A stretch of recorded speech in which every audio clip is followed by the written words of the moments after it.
Hey, I'm Jemma En Rose. I am the founder of Made Collective and also co-founder of Level Up and Light Up. I would class myself as a visionary leader for women and a fail fast, fail forward entrepreneur, which essentially means start with what you have and then tweak on the go towards perfection. For as long as I can remember, I have always been obsessed with two things. One being the topic of human potential, and the second being becoming my own boss. I've also been really curious about what makes people happy, successful, and creatively fulfilled, and then how they go about achieving this. So then, after many years of like self discovery, following the journeys of other successful entrepreneurs, self-educating, and then becoming a single mother. I started my own entrepreneur journey in 2020.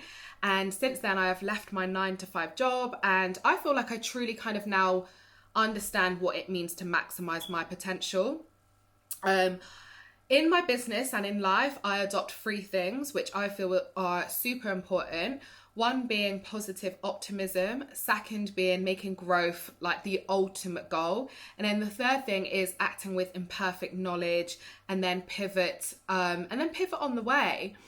I always kind of achieve my goals, like both personal and business, in a very gutsy way, and I really kind of want to make an impact in other people's worlds as much as my own, because I truly believe that everyone can better themselves. Okay, so I can't pick one book, so I'm going to go with two. And the first book is The Buddha and the Badass. I'm going to make an attempt to say the author's name. It is Vishen Lakhani, I believe. But he is the founder of Mind Valley. Now, this book for me was like an absolute game changer.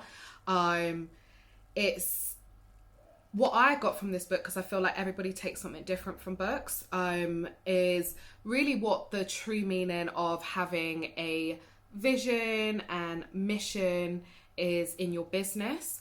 Of course, I had those things, but I feel like this one kind of like just takes it to a whole different level and just really helps you kind of get a better understanding about what your vision and your mission is in your business. And it's also about merging like that spiritual aspect, and then also being a change maker in your business. So I highly recommend The Buddha and the Badass. And then the second book is Chillpreneur, because I feel like I 100% relate to this book. This is all about kind of avoiding burnout in your business. I would definitely say in the first few months of running my own business, I definitely came up against burnout. And I think in your business, you try to be everything.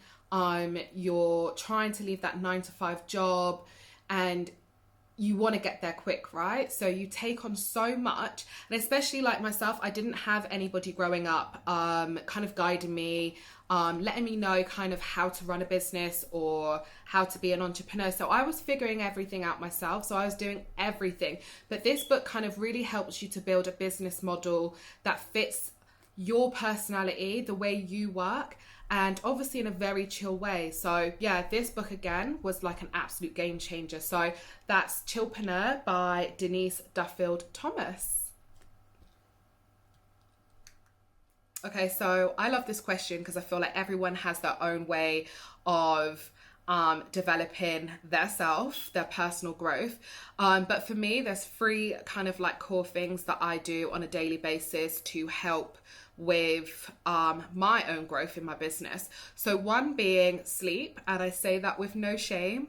Sleep for me is big, and without a good night's rest, you best believe I'm not going to wake up in the best mood, with the best mindset, high energy levels to do anything in my business. So even if that looks like having a nap in the day, sleep for me is big, because you want to feel energized, you want to feel well rested, you want to be in the right frame of mind to push your business forward, to actually go and tackle that to-do list that's going to drive your business forward. So sleep for me is definitely priority number one. Number two, I would say Read. I read. I would like to say every day, but obviously there's days where other things just take priority. But I would definitely say out of 7 days of the week, I probably read about 5 days. So not bad. But reading is big for me. I feel like there's so much knowledge between the pages of a book that you just can't get anywhere else. I think reading helps you challenge your own perspective on things. It introduces you to new ideas, helps you challenge your ideas of the world and ideas in your industry. So reading for me is a very big tool that I use to grow on a daily basis. And then the third thing I would say is to challenge myself daily. So to push myself. This can look like something big, it can look like something small, but I think pushing through any kind of like insecurities or something that I don't feel like very confident in or I might feel fearful of is just saying, look, we need to do this in order to push forward. So it can be something small, it could be something big, but challenging myself every day really helps me grow. Oh, okay. So one thing for certain, if I hadn't started my business, I would definitely still be seeking and striving to start a business. The one thing that kind of delayed me, I suppose, in starting my own business was that I just didn't know what business I was going to start. And looking back on it now, I wish I didn't spend so much time trying to figure that part out. But had I not started my business, I would definitely be still thriving and seeking every day to start my own business and become my own boss. So that's definitely something. But if we're talking like work-wise, career-wise, I would say probably in the property industry. So my background prior to starting my business is estate management, leasehold management, etc. So I would definitely say I would probably be in the property estate industry. But yeah, I'm so grateful that I'm here and that I actually kind of like took that courage to start my business.